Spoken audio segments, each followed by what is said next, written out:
नमस्कार, मैं हूं रत्ना और आप देख रहे हैं सी न्यूज भारत। वक्त हो चुका है बिहार झारखंड बुलेटिन का। इस बुलेटिन में बात होगी बिहार झारखंड राज्यों की खबरों की, जहां बात करेंगे हम चतरा की, जहां गृह मंत्री अमित शाह के विरुद्ध चतरा में महागठबंधन के नेताओं ने पुतला दहन किया। साथ ही बात होगी कैमूर की, जहां बसपा ने एकता चौक पर गृह मंत्री अमित शाह का पुतला दहन किया और बताएंगे कैसे आपूर्ति टास्क फोर्स की बैठक में मधुबनी डीएम ने दिए कई निर्देश। तमाम खबरों पर विस्तार से चर्चा करेंगे इस बुलेटिन में। चतरा में महागठबंधन के नेताओं द्वारा गृह मंत्री अमित शाह का पुतला दहन किया गया, जिसका नेतृत्व राजद के प्रदेश सचिव रश्मि प्रकाश ने किया। बता दें कि गृह मंत्री अमित शाह ने संसद में संविधान निर्माता बाबा भीमराव अंबेडकर के प्रति आपत्तिजनक शब्दों का इस्तेमाल किया था, जिसको लेकर विपक्ष के नेताओं ने संसद से अब सड़क तक का विरोध कर रहे हैं। चतरा में गठबंधन के नेताओं ने अमित शाह मुर्दाबाद के नारे लगाते हुए गृह मंत्री अमित शाह का पुतला दहन किया।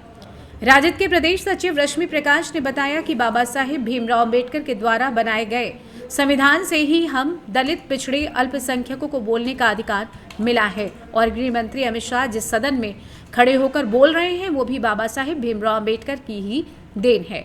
पर भाजपा के लोग बाबा साहेब भीमराव अंबेडकर को अपमानित करते आ रहे हैं। आइए जानते हैं राजद के प्रदेश सचिव रश्मि प्रकाश का और क्या कुछ कहना था। देखिए, अमित शाह जी ने जो बयान दिया है संसद में वो बहुत ही कहिए कि निंदनीय है। हम उसकी निंदा करते हैं।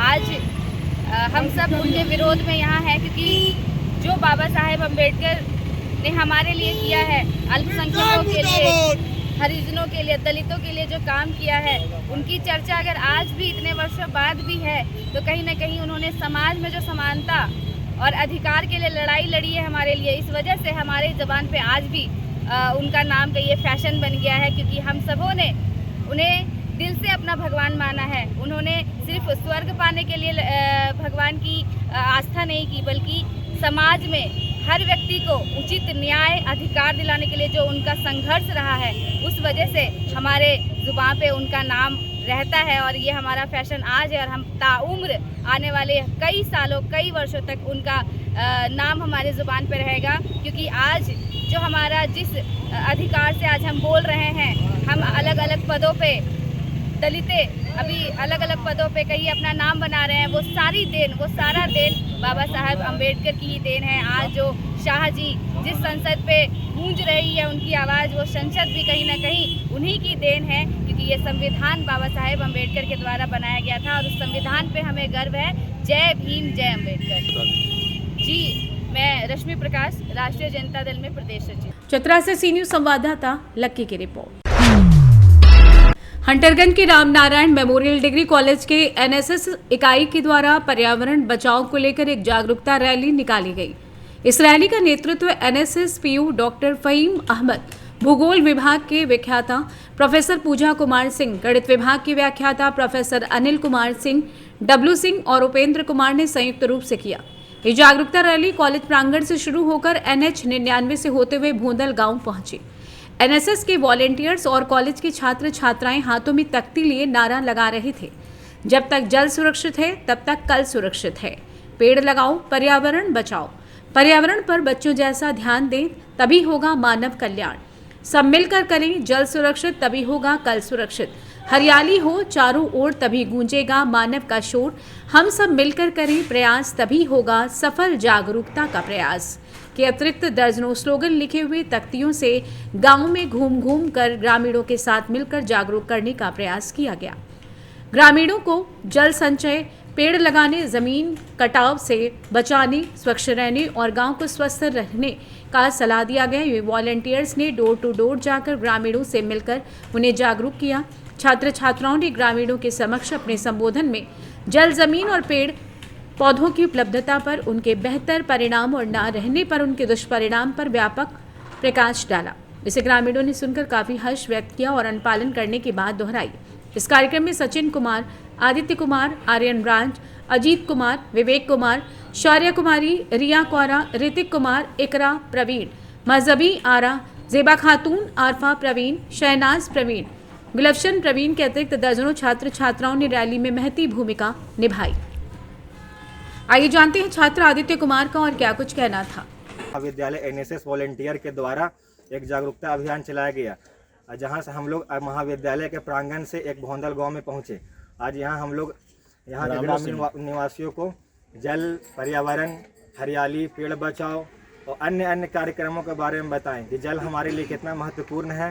पेड़ बचाएं। अगर हम लोग जीवन में कम से कम अगर 10 पेड़ भी लगाते हैं तो शायद हमारा जीवन संपन्न हो जाएगा। अगर देखा जाए, अगर विगत वर्षों में देखें तो जो वैश्विक महामारी कोरोना आया, उस दौरान ऑक्सीजन की बहुत ही महामारी हुई, जिस क्रम में लोगों को अच्छे ढंग से ऑक्सीजन नहीं मिल पाया। तो यही कारण है कि अगर हम लोग पर्यावरण को बचाएं तो ऑक्सीजन सही से मिले। कई बीमारियां पनपते हैं, जैसे मंकी पॉक्स, कॉ पॉक्स, यहाँ पे देख सकते हैं गाय है, इससे कॉ पॉक्स फैल रहा है। ये सबको बचाने के लिए कम से कम हम लोग साफ़ सफाई का ध्यान दें और अन्य चीज़ों पे भी ध्यान दें। ज़्यादा से ज़्यादा है कि एलोपैथिक मेडिसिन का यूज़ नहीं करें, क्योंकि मेडिसिन वगैरह हम लोग अगर एलोपैथ यूज़ करें तो उसमें पेड़ों की कटाई हो रही है।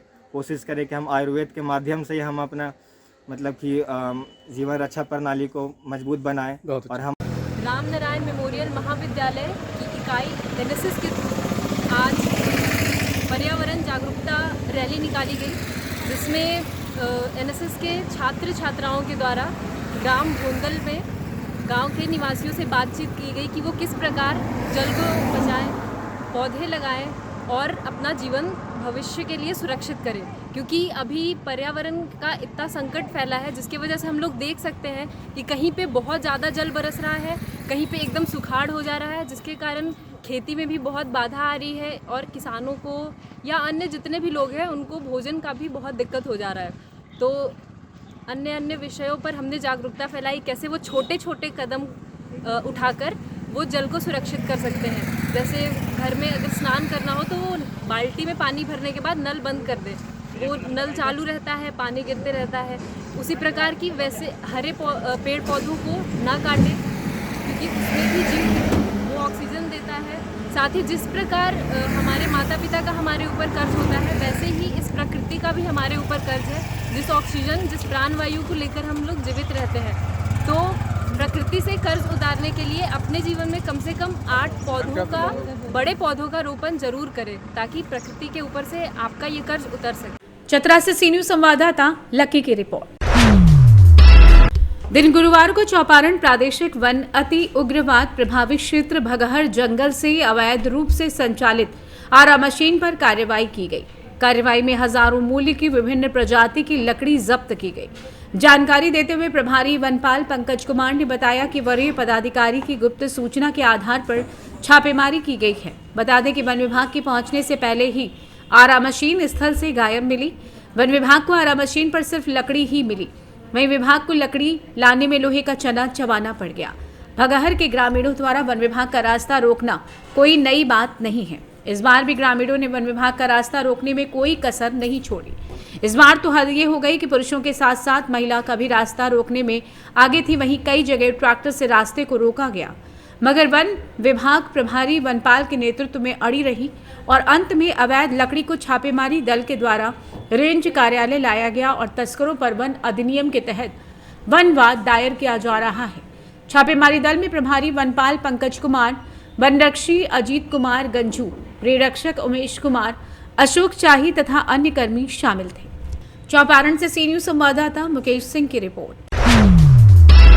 बहुजन समाज पार्टी के तत्वाधान में भारत सरकार के गृह मंत्री अमित शाह के द्वारा राज्यसभा के सदन में भारतीय संविधान निर्माता डॉक्टर भीमराव अंबेडकर के प्रति अपमानजनक शब्द बोलने को लेकर स्थानीय एकता चौक पर पुतला दहन किया गया।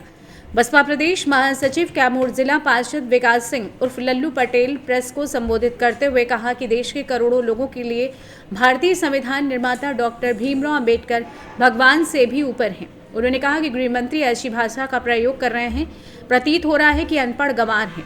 डॉक्टर भीमराव अंबेडकर महिलाओं, पुरुष, अति पिछड़ा, अल्पसंख्यक एवं सभी समुदायों के हितों के लिए रक्षार्थ हैं। अमित शाह आजुनी बदौलत भारत सरकार के गृह मंत्री बने हुए हैं। उन्होंने कहा कि गृह मंत्री अमित शाह को बर्खास्त कर तत्काल जेल से सलाखों के पीछे डालना चाहिए या तो उन्हें सार्वजनिक रूप से माफी मांगनी चाहिए। उन्होंने कहा कि अगर सरकार ऐसा नहीं करती है तो पूरे देश में चरणबद्ध आंदोलन होगा। ज्ञातव्य हो कि मतदान बहुजन समाज पार्टी चैनपुर विधानसभा स्तरीय बैठक संत शिरोमणि रविदास आश्रम में संपन्न होगा। बैठक के बाद सैकड़ों बसपा कार्यकर्ताओं ने केंद्रीय गृह मंत्री अमित शाह मुर्दाबाद के नारे को बुलंद करते हुए स्थानीय एकता चौक पर सभा में तब्दील हो गया। उस मौके पर मुख्य अतिथि रंजन पटेल, कैमूर जिला अध्यक्ष छोटेलाल राम, भभुआ विधानसभा अध्यक्ष पीताम्बर कुमार, चैनपुर विधानसभा अध्यक्ष अयोध्या कुमार सहित सैकड़ों कार्यकर्ताओं ने भाग लिया। पुतला दहन करने का मामला बा ये देखिए, हम लोग बहुजन समाज पार्टी के तत्वाधान में आज भभुआ शहर के एकता चौक पे हम लोग पुतला दहन कर रहे हैं। और आपको बता दें कि हमारे देश के गृह मंत्री जिस तरह का शर्मनाक बात बोल रहे हैं अमित शाह, हमारे पूरे भारत में इससे आक्रोश है। आपको बता देते हैं कि तमाम जो हमारे भारत के शोषित वंचित जो भी दबे कुचले गरीब हैं और जो भी आदिवासी तबके के हैं, इनके लिए बाबा साहब डॉक्टर भीमराव अम्बेडकर ही भगवान है और भगवान से बढ़ के हैं। और आप जिस तरह से आप आक्रोश में कह रहे थे कि जितना बाबा साहब का नाम लोग ले रहे हैं उतना अगर भगवान का नाम लेते तो 7 जन्म में, तो आपको बता देते हैं जिनके पैरों में झाड़ू था और जो गरीब तबके के व्यक्ति जो मुख्य धारा से नहीं जुड़े थे उनको मुख्य धारा से जोड़ के और समाज में आज हम लोग संघर्ष कर रहे हैं, चाहे जिस मुकाम पे हैं। आपको बता दें कि बाबा साहब का ये कहीं ना कहीं देन है। और मैं चेतावनी दे देना चाहता हूँ कि इस प्रकार से अगर हरकत रहेगी तो पूरे देश में चक्का जाम करेगी बसपा। और मैं बहुजन समाज पार्टी की तरफ से आज यहाँ भभुआ शहर के एकता चौक पर मौजूद हूँ और मैं चेतावनी देता हूँ कि आज से इस तरह का शर्मनाक अगर बयान भाजपा देती है तो पूरे भारत में हम लोग जगह जगह चक्का जाम कर देंगे। क्या नाम पड़ेगा? विकास माफी मांगे अमित शाह। और मैं सरकार से कहूँगा कि उन पर FIR दर्ज हो। इस तरह से एक महापुरुष का इस तरह से अपमान हम लोग बर्दाश्त नहीं करेंगे। पार्लियामेंट में वही भरे पार्लियामेंट में जहाँ से पूरे देश का कर्णधार है, उस स्थिति में इस तरह से शर्मनाक बयान हम लोग आहत हैं। क्या नाम पड़ेगा? मैं विकास सिंह उर्फ लल्लू पटेल, प्रदेश महासचिव बसपा बिहार। कैमूर से सी न्यूज संवाददाता ओम प्रकाश तिवारी की रिपोर्ट। मधुबनी जिलाधिकारी अरविंद कुमार वर्मा की अध्यक्षता में समाहरणालय स्थित सभा कक्ष में जिला आपूर्ति टास्क फोर्स की मासिक समीक्षा बैठक आयोजित हुई। जिलाधिकारी ने समीक्षा के क्रम में एजेंडावार सभी विषयों पर विस्तृत समीक्षा कर उपस्थित अधिकारियों को कई आवश्यक दिशा निर्देश दिए। खाद्यान्न वितरण की समीक्षा के क्रम में दिसंबर माह में अब तक बेनीपट्टी प्रखंड का वितरण प्रतिशत सबसे अधिक, वहीं मधेपुर प्रखंड का सबसे कम वितरण प्रतिशत पाया गया। डीएम ने उपस्थित सभी प्रखंड आपूर्ति पदाधिकारियों को निर्देश दिया कि खाद्यान्न वितरण प्रक्रिया का गंभीरता पूर्वक पूरी पारदर्शिता के साथ पर्यवेक्षण करते हुए खाद्यान्न वितरण की गति में तेजी लाएं। उन्होंने राशन दुकानों का नियमित रूप से निरीक्षण करने का निर्देश दिया। साथ ही उन्होंने निर्देश दिया कि महादलित टोलों में कैंप आयोजित कर 100% पात्र लाभुकों का राशन कार्ड बनाना सुनिश्चित करें। जिलाधिकारी ने अनुमंडल, प्रखंड एवं पंचायत स्तर पर अनुश्रवण, सतर्कता एवं निगरानी समिति की नियमित रूप से बैठक करने के निर्देश दिए। बैठक में जिला आपूर्ति पदाधिकारी मनीष कुमार, अनुमंडल पदाधिकारी सदर अश्विनी कुमार, अनुमंडल पदाधिकारी जयनगर वीरेंद्र कुमार, अनुमंडल पदाधिकारी बेनीपट्टी मनीषा, अनुमंडल पदाधिकारी झंझारपुर कुमार गौरव सहित जिले के सभी प्रखंडों के प्रखंड आपूर्ति पदाधिकारी आदि उपस्थित थे। मधुबनी बिहार से सी न्यूज संवाददाता अबू बकर सिद्दीकी की रिपोर्ट।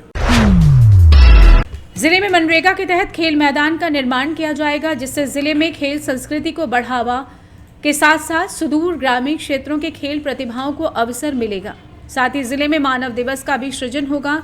पटना में आयोजित शुभारंभ कार्यक्रम की लाइव स्ट्रीमिंग भी की गई, जिसमें जिलाधिकारी अरविंद कुमार वर्मा, डीडीसी दीपेश कुमार सहित कई पदाधिकारी समाहरणालय स्थित वीसी कक्ष से वर्चुअल माध्यम से जुड़े।